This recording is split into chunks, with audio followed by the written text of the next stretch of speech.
it's just like, wow. Could you do me a favour? Could we just check that I'm in? I love it if she fucked you over and you just weren't in. And I'm just So, where should I be looking? Here? Yeah, no, at me. We're having this is I don't know what this setup. I've never seen this before. Don't worry about this. I'm so confused. The camera phones. I only deal in pigeons, mate. All right. Oh, okay. The pigeons. I love the show. There was just so much love in the room. Cheers. It was funny, but there was a lot of love there. Your story was so honest and truthful. I want to make it clear to your viewers that it is very much pigeons, though. Okay. There might be love, but it's mainly pigeons. And pigeon love for pigeons. Okay? I don't want anyone to get the wrong way around. That it's like an emotional show or it's got a heartwarming centre to it. No, it's just material about pigeons mainly for 55 minutes. But thank you very much. And how did you do that? How did you fill 55 minutes with just pigeons? It was very hard.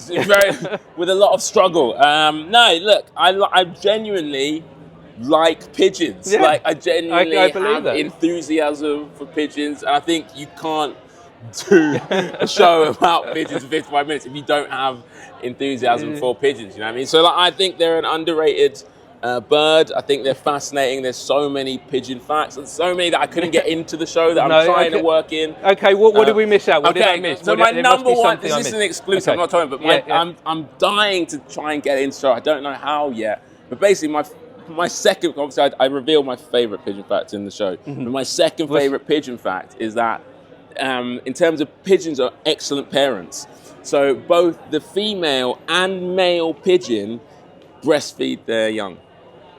I just want to say that again, just for viewers. Both the female and male pigeons breastfeed their young. So if your dad didn't breastfeed you, did he even love you?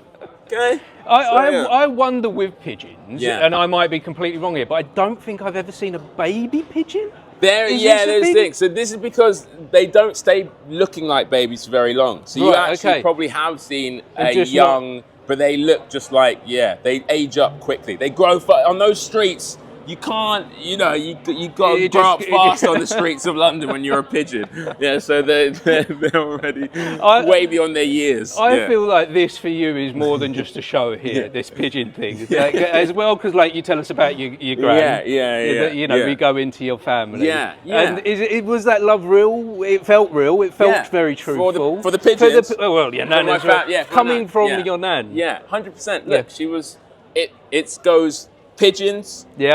And nan, they're like equal, okay? The pigeons and nan are equal. Like my nan was just a wonderful human being, you know, just a lovely, warm, smart, just incredibly funny, just generous person. And I was fortunate enough that she was my nan. You know what I mean? And her story, where she came from, what she went through, was such a unique kind of thing that it made her, and you just can't fake that kind of thing. You know what I mean? Like that generation, they were just built differently. Do you know what I mean? And I feel very fortunate that I got to have her in my life. She wasn't just my nan. She was my mum. She was my dad. She was my flatmate. I lived with her. I'd lived with her for all my life. Like I think she knew that. I lived with her for a very, very long time. She raised you. She made you who you are. Raised me, and we were mates. You know, like we were flatmates and we were best mates and stuff like that. So I want to honour her with the show. It's in honour of her. Oh, really. you did. I didn't know your nan, but I would say that you did that because that love came through. That family love came through. The story there, the connection. It was a small room.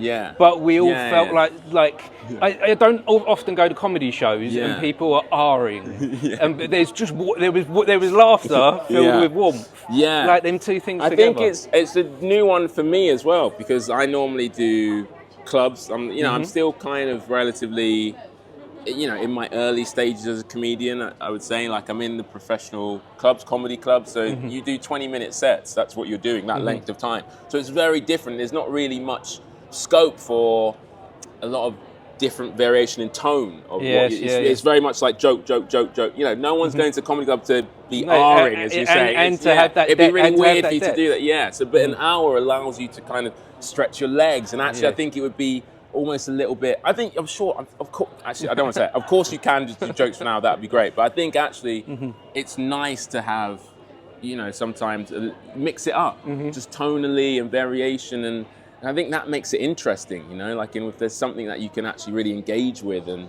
come away with, or it connects with you on something about it connects with you, or makes you think about or reflect on your kind of relationships. You know what I mean? Like, a lot of people come up because there's lots of themes on like masculinity and fatherhood and all that kind of stuff, and almost just things that are quite universal. I think that was quite important for me as someone who feels quite, a bit like the odd one out. That actually I want to connect with people. That's what I really actually trying to really do. Especially I think since my nan passed away, is like I want to be out in the world and connect with people on things. And I think that's probably the most joyful thing about the show, is that actually when it's finished and people come out, it does feel like there's that kind of like connection between us. And there was in the room, and I wonder, do you feel that is something that's different that you get here? When I feel it when you're at Edinburgh Fringe, there's like this tribe of people that we kind of get each other a little bit differently. I have no idea because it's my first time. Oh, okay. So how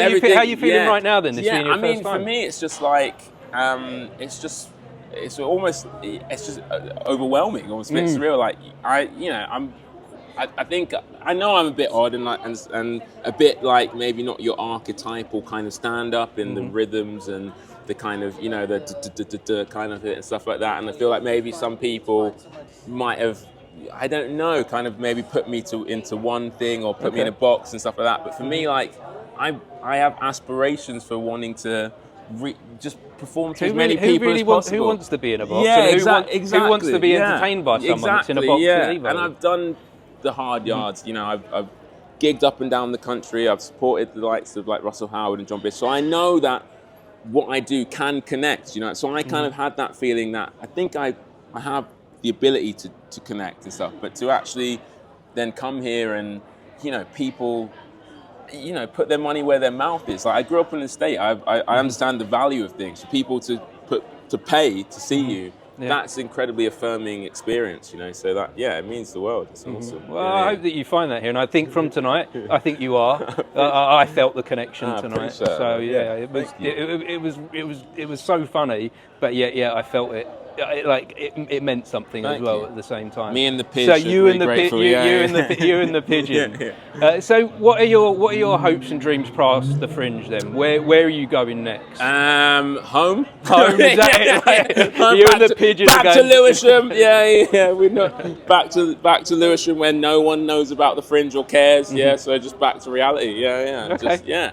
Just getting on with the business of living, life, and Wonderful. Yeah. Well, thank you so much for sharing. Absolute pleasure. I really Thanks do for having me, appreciate honestly. it. I really appreciate And where can we find you? Where can we find out more about you? And the pigeon. And obviously the main star. I'm on social, so like Toussaint_gram on Instagram is the main one. I do like little funny videos every now and then. So my last one was like, I spent 40 hours as a proud English patriot, which is kind of satirical. Okay, and I ended up in a Tommy Robinson rally in Trafalgar Square. And watch it; it's actually very funny. Okay. So all right, we'll add some links to the group in the comments below. Honestly, I love thank you for sharing. I really do appreciate it. Thank you. Oh, and if anyone was watching or listening, thank you for joining us for the conversation. Thanks for joining us. We appreciate you. Take it easy. Appreciate it. Thanks, mate. That was great. That was really fun. Appreciate it. Lovely.